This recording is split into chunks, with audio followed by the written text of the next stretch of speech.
One student, every day, he wrote on a sticky, and I legit kept every single sticky. And some of these things are like over 6 years old, They're right? over 6 years, they're like over 10 years old, like some of these things. Brittany Powell, a member of the coalition and former teacher in the school district, witnessed firsthand how detrimental the program has been for students. So when you were working in the Pasco County School District, what was your knowledge of this program, and did you even know that it existed when it came to your own students?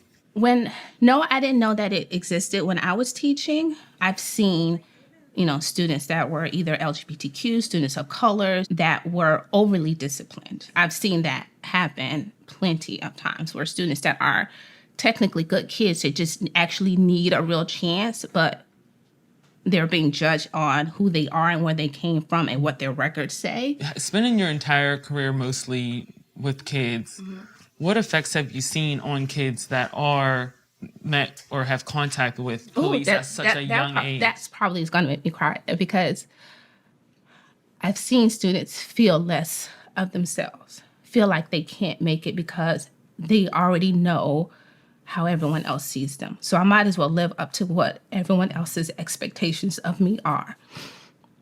After a while, that tears at you. All of those little cuts, they tear at you and they change who you are, to the point that sometimes students give up. I'm sorry. So that's why, even though I'm not there in the classroom, I can't stop fighting for them. Superintendent Kurt Browning has said publicly that he was unaware the sheriff's office was using school data to identify students as future criminals. We tried to speak with him about these claims, but he denied our request for an interview. After months of pressure, the board did agree to stop sharing private data with school resource officers for now, without saying what's going to happen next school year. It wasn't enough to satisfy the coalition or to stop the U.S. Department of Education from investigating the district. Earlier this spring, they started looking into whether the school violated FERPA, a federal privacy law which prohibits students' records from being shared. The district said in a statement that all contracts with the sheriff's office include, quote, safeguards for the proper use of student information. But the national privacy groups in the coalition say those safeguards don't adequately protect students' rights, and the program itself is racist. When parents or students have no idea whether they're on the list, you end up not being able to have due process, to be able to challenge the information that's being used to say that they are going to become prolific offenders. And even if the information is correct, we know that there is massive implicit bias. And so the data is likely skewed. It likely has many more Black and brown students than it does white students. Can you talk about what some of those violations were in this program? There is about 20,000 names sent from the school district to the sheriff's office. It sounds like on a routine basis. The minute that those 20,000 student names were sent over to the sheriff's office, that's a FERPA violation. Flat out.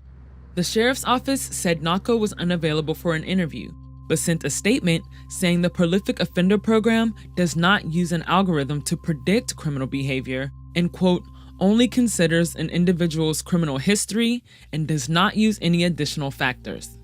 They also say that previous reporting conflated several unrelated issues, like probation checks and code enforcement issues, but that prolific offender checks are meant to provide people with resources. So tell me about this wall of faces. Who are we looking at here? Current or former Pasco Sheriff's Office employees.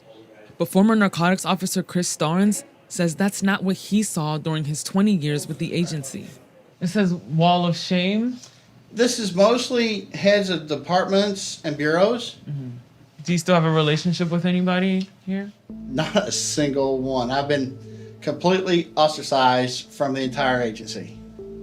The first glimpse I got as a narcotics sergeant, I would get the daily morning reports. It is the significant activity for all units in a 24-hour period. I started noticing that patrol deputies were going to certain locations at least 3 or 4 times during a 24-hour period. And that was a red flag.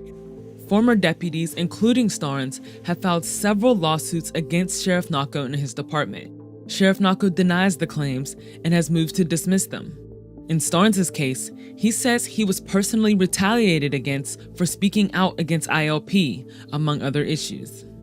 I had a problem with it because even if the person was doing multiple crimes, why would we keep going back over and over again, over and over and over again?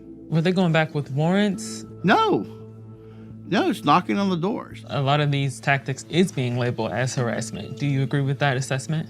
Yes, it is. And it's sad because I do believe that intelligence-led policing can be beneficial work, but the way it's happened there, no, it's harassment. It's egregious. It's disgusting.